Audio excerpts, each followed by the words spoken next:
अटल जी ने सौदेबाजी का रास्ता नहीं चुना, संविधान के सम्मान का रास्ता चुना और 13 दिन के बाद इस्तीफा देना स्वीकार कर दिया।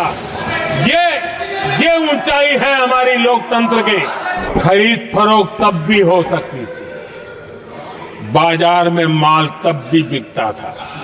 और ये कांग्रेस पार्टी, उनको तो संविधान शब्द भी उनके मुंह में शोभा नहीं देता है। इसलिए जो अपनी पार्टी के संविधान को नहीं मानते हैं, जिन्होंने अपनी पार्टी के संविधान को कभी स्वीकार नहीं किया है, क्योंकि संविधान को स्वीकार करने के लिए एक लोकतांत्रिक स्पिरिट लगता है, जो जिनकी रगों में नहीं है। सत्तावाद और परिवारवाद भरा पड़ा है। अब आप देखिए जो कैसी शुरुआती कितनी गड़बड़ हुई है। मैं कांग्रेस की बात कर रहा हूं। 12 कांग्रेस की प्रदेश की कमेटियों ने, 12 प्रदेश कमेटियों ने सरदार पटेल के नाम पर सहमति दी थी। नेहरू जी के साथ एक भी कमेटी नहीं थी, नॉट अ सिंगल। संविधान के तहत सरदार साहब ही देश के प्रधानमंत्री बनते हैं, लेकिन लोकतंत्र में श्रद्धा नहीं, खुद के संविधान पर विश्वास नहीं, खुद के ही संविधान को स्वीकारना नहीं, और सरदार साहब देश के प्रधानमंत्री नहीं बन सके और ये बैठ गए। जो लोग अपनी पार्टी के संविधान को, जो लोग अपनी पार्टी के संविधान को नहीं मानते,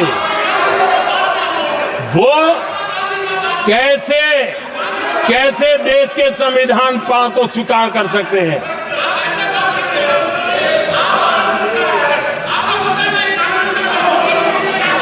आदरणीय सभापति जी, जो लोग संविधान में लोगों के नाम ढूंढते रहते हैं, मैं जरा बताना चाहता हूं। कांग्रेस पार्टी के एक अध्यक्ष हुआ करते थे और वो अति पिछड़े समाज से आते थे। अति पिछड़े, पिछड़े भी नहीं, अति पिछड़े, अति पिछड़े समाज से आते हुए उनके अध्यक्ष श्रीमान सीताराम केसरी जी, कैसा अपमान किया गया। कहते हैं बाथरूम में बंद कर दिया गया, उठा करके फुटपाथ पर फेंक दिया गया। अपनी पार्टी के संविधान में ऐसा कभी नहीं लिखा गया, लेकिन अपनी पार्टी के संविधान को न मानना, लोकतंत्र की प्रक्रिया को न मानना, और पूरी कांग्रेस पार्टी पर एक परिवार ने कब्जा कर लिया, लोकतंत्र को नकार दिया। आदरणीय सभापति जी,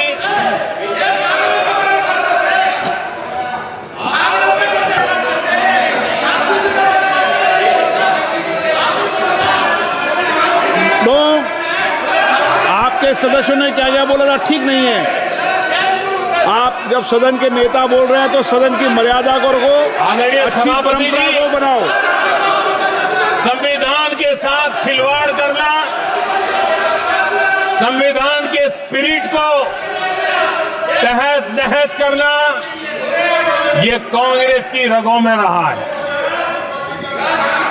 हमारे लिए संविधान,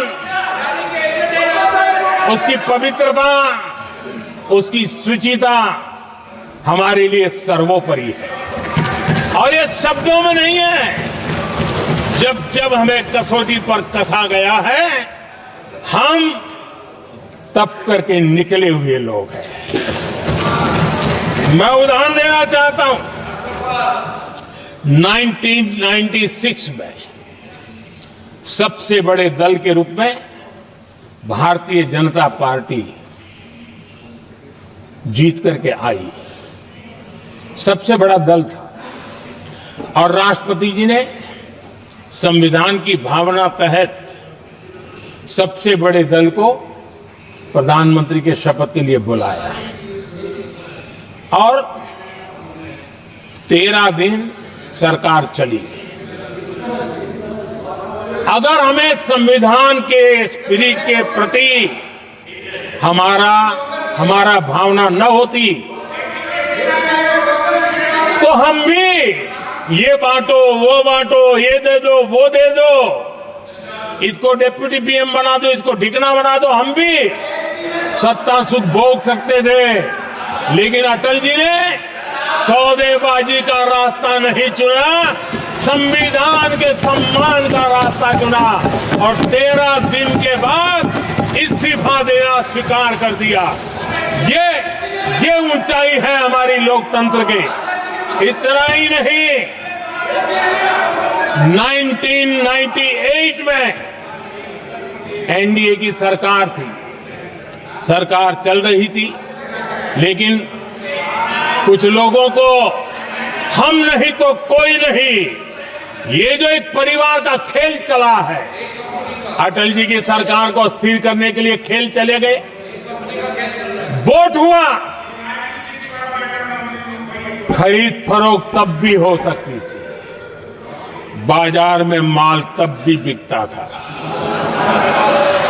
लेकिन संविधान की भावना के प्रति समर्पित अटल बिहारी वाजपेयी जी की सरकार ने एक वोट से हारना पसंद किया, इस्तीफा दिया, लेकिन असंवैधानिक कोई कृत्य नहीं किया। ये हमारा इतिहास है, ये हमारे संस्कार है, ये हमारी परंपरा है। और दूसरी तरफ अदालत ने भी जिस पर थप्पा मार दिया, कैश फॉर वोट का कांड, एक लघुमती सरकार को बचाने के लिए संसद में नोटों के ढेर साक्ष्य के रूप में रखे गए, असंवैधानिक तरीका। सरकार बचाने के लिए भारत के लोकतंत्र की भावना को बाजार बना दिया गया।